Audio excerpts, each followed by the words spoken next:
विद्यार्थी मित्रांनो, आज आपण महानुभाव संप्रदायाचाच पुढचा जो ग्रंथ आहे तो आहे दृष्टांत पाठ. हा दृष्टांत पाठ हाही ग्रंथ महानुभाव यांच्या ग्रंथापैकीच एक ग्रंथ आहे. तो गद्य स्वरूपाचा हा ग्रंथ आहे. या ग्रंथाचे लेखक पुन्हा केशिराज बास हेच आहेत. ज्यांनी सूत्रपाठ हा ग्रंथ लिहिला त्यांनीच दृष्टांत पाठ हा ग्रंथ लिहिलेला आहे. या दृष्टांत पाठामध्ये 3 स्वरूपाची रचना आहे, 3 स्वरूपाच्या भाषा आहेत असं आपल्याला सांगता येते. कारण दृष्टांत पाठ हाही ग्रंथ चक्रधरांनी जे सूत्र आणि ज्याला आपण दृष्टांत म्हणतो तो सांगितलेला आहे. एखादी गोष्ट समजून सांगवायची आहे तेव्हा ती गोष्ट समजून सांगण्यासाठी काही उदाहरणांचा वापर केला जातो आणि मग ती गोष्ट एखाद्याच्या गळी उतरवली जाते. त्याच्याच स्वरूपाचा किंवा त्याच पद्धतीचा सूत्र, दृष्टांत आणि दृष्टांतिक अशा स्वरूपाची रचना आहे. सूत्र आणि दृष्टांत चक्रधरांचे आहे, दृष्टांतिक हे मात्र केशिराज बासांचंच आहे.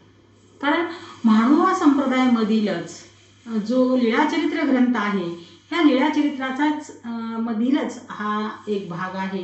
कारण हाही खऱ्या अर्थानं स्वतंत्र स्वरूपाचा ग्रंथ नसला तरीही तो लीळाचरित्राचाच एक भाग आहे. संकलित स्वरूपातील चक्रधरांची जी सूत्र आहेत ती गोळा करून त्याचं पुन्हा त्याला आपण काय म्हणतो स्पष्टीकरण हे केशिराज बासांनी केलं आपल्याला पाहाव्यास मिळतं आहे.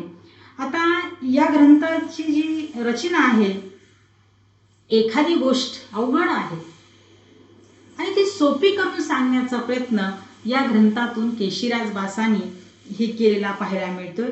उदाहरणं देऊन त्याचं स्पष्टीकरण करून सांगण्याचा प्रयत्न चक्रधरांनी केला आणि चक्रधरांनी केल्यानंतर तो जो अनुभव आहे चक्रधरांचा, कारण चक्रधर स्वामींनी सांगितलेले जे दृष्टांत होते त्या दृष्टांतात अनुभवातून आलेले हे दृष्टांत आहेत असं आपल्याला या संदर्भानं सांगता येते. कारण आपल्या दृष्टीच्या पलीकडे काय चाललेले हे आपल्याला माहीत नाही. मग त्याचा जर अर्थ लावायचा असेल तर आपल्या दृष्टीला जी उदाहरणं असतात, लौकिक अर्थातली जी उदाहरणं असतात त्याचं एखादं उदाहरण देऊन ती गोष्ट समजून सांगण्याची जी प्रक्रिया आहे त्याला खऱ्या अर्थानं या दृष्टांत पाठामध्ये महत्त्वाचं स्थान आहे असंही आपल्याला या संदर्भानं सांगता येते. आता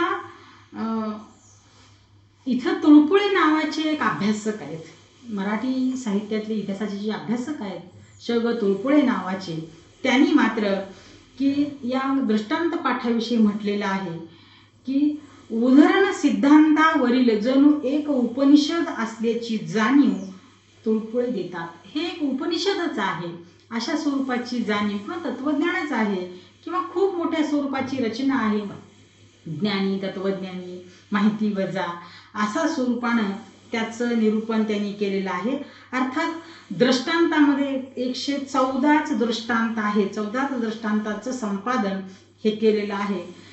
बाकीच्या उपदेशपर कथाच आहेत असंही या बाबतीमध्ये सांगितलं जातंय.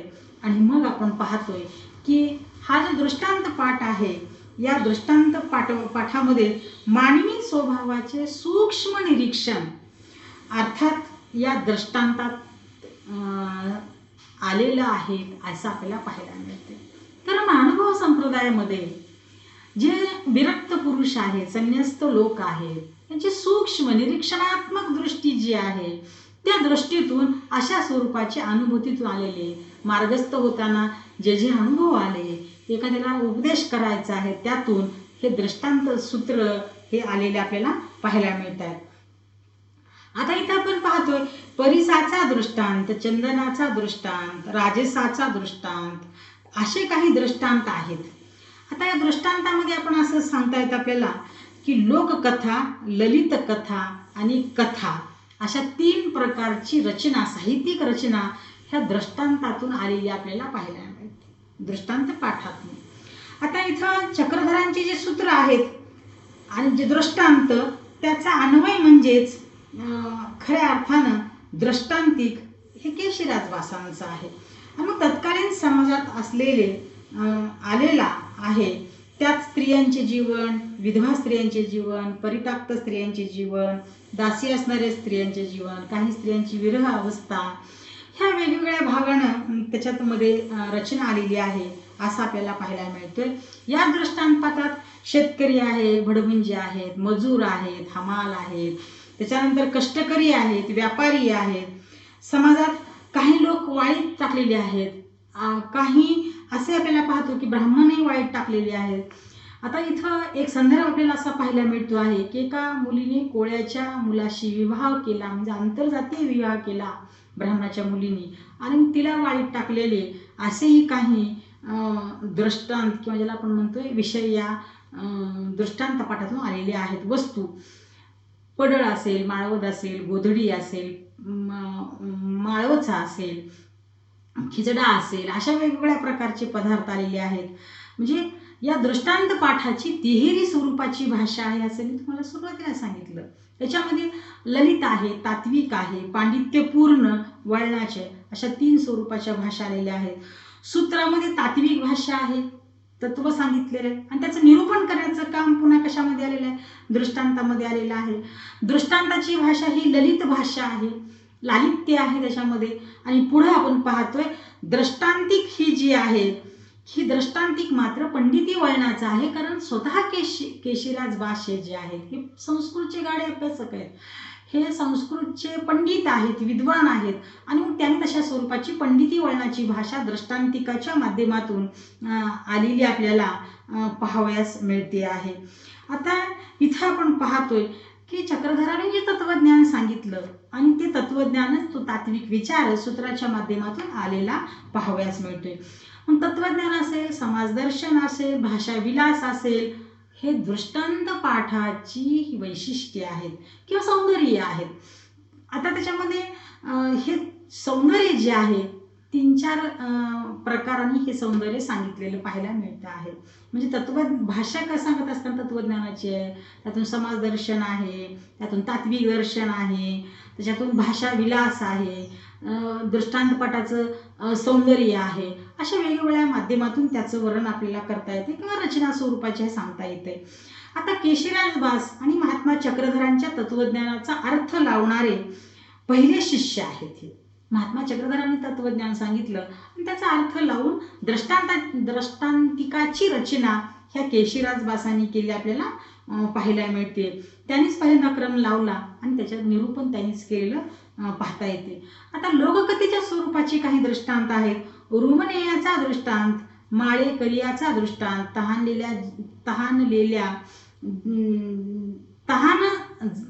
तहानजलेल्या वासराचा दृष्टांत, हत्तीचा दृष्टांत, शिंदे राणीयाचा दृष्टांत, अशा स्वरूपाचे वेगवेगळे दृष्टांत इथं आलेले पाहायला मिळतात. आता इथे अजून एक दृष्टांताचा उल्लेख करता येतो आपल्याला. राजसा तामसा धर्मी अधिकार नाही, हे सूत्र आहे. म्हणजे राजाचा तामसी धर्म, तामसी म्हणजे रागीट हा त्याचा धर्म नाही, त्याला ते शोभणार नाही. मग कशा असलं पाहिजे की ते पुढं ते दृष्टांतिक कसं देत आहेत. सेवाळलिया खडक असे तयावरी पाऊ देवोची, तथा ठेवोची नये ऐसाही ठेविजे तरी निरसोनी पडी, गुडगे कोपरे झांजरीती. त्यांनी पण दृष्टांतिक सांगितले की राजसा तामसा धर्मी नाही, राजाचा हा तामसपणा किंवा रागीट धर्म नाही. तर ते पुढं सांगतायत की एखाद्या नदी किनारी आपण गेल्यानंतर तिथं काय असते, नदी किनारी शेवाळलेला दगड असतो की नाही, हिरवगार शेवाळ साठलेला असते. मग त्याच्यावर आपण पाय देतो का, लगेच देत नाही. पाय दिल्यानंतर काय होणार आहे की पाय दिल्यानंतर आपल्याला माहीत आहे हे की त्याच्यातून निष्ठून आपण काय करणार आहोत, पडणार आहोत. मग पडल्यानंतर काय होणार आहे, कोपरं फुटणार आहेत, गुडघे फुटणार आहेत, रक्त येईल, थोडंसं खरचट येईल, दुःख होईल, जखम होईल, हे माहीत आहे. मग हे माहीत असूनही त्या शेवाळ्या दगडावर कशाला जायचंय.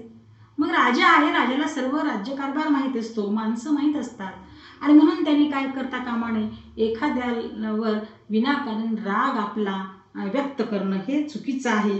तैसा तामसा प्रती धर्म बोलेची नये, ऐसाही बोले जे तरी दुःख तरी. जे तामसी लोक असतात, जे रागीट लोक असतात, त्यांना जर बोलायला गेलो आपण तर त्याला अधिकच काय होणार आहे, राग येणार आहे असंही ते म्हणतात. म्हणून त्याच्याविषयी बोलूच नये असंही चक्रधराने काय केलेलं आहे इथं सांगितलेलं आहे. पुढचा जो दृष्टांत आहे तो काय आहे, तहानजलेल्या वासराचा दृष्टांत असं म्हटलेलं आहे. एक संन्यास्त असं फिरत फिरत जंगलातून जात असताना शेतातून तिथं एक तहानलेलं वासरू एका विहिरीच्या कडेने काय करतंय, फार विचित्र स्वरूपाचा दृष्टांत आहे. ते वासरू त्या विहिरीच्या कडेनं फिरत फिरत फिरत राहते. मग ते तहानलेलं वासरू ते आत पाहते, पुन्हा बाहेर येते, आत पाहते, पुन्हा माघारी येते. आणि मग हा संन्यस्त व्यक्ती जो असतो इकडं तिकडं बघतो, कोणी दिसेना गेल्यास त्या वासराला त्या विहिरीत काय करतो, ढकलून देतो.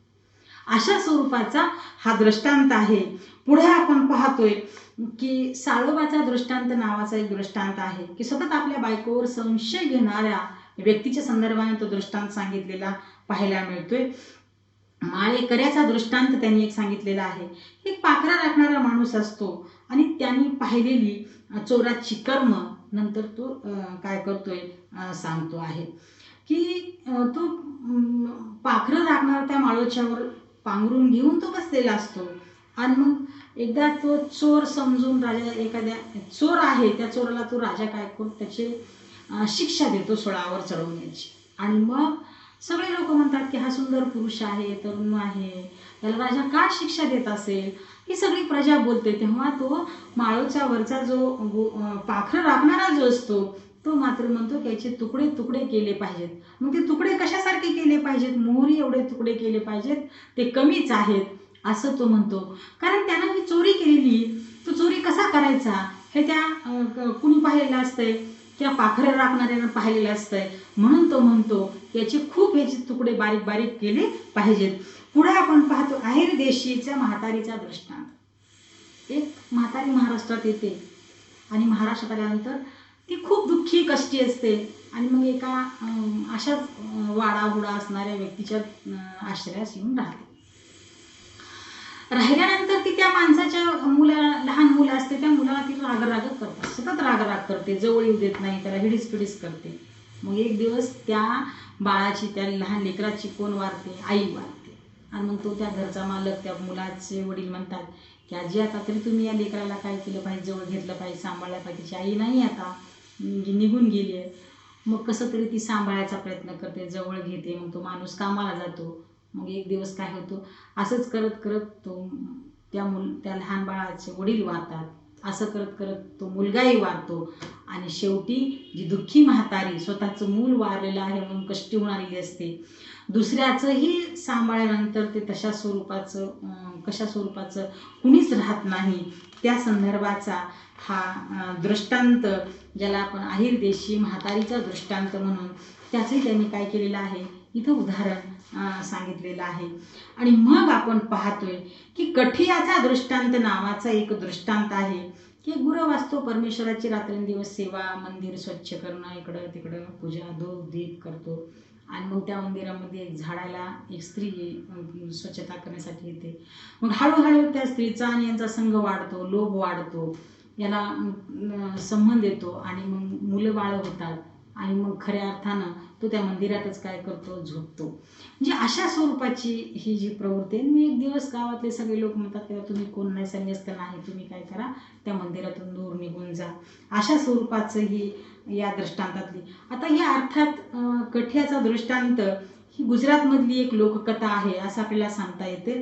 गुजरातमध्ये एका कादंबरीतून, तर मला ती आठवत नाही, त्या कादंबरीतून ही लोककथा आलेली आहे आपल्याला असं सांगता येते. दुसरा आहे भिंगुर्डीचा दृष्टांत म्हणून आहे, तोही अशा स्वरूपाचा आहे.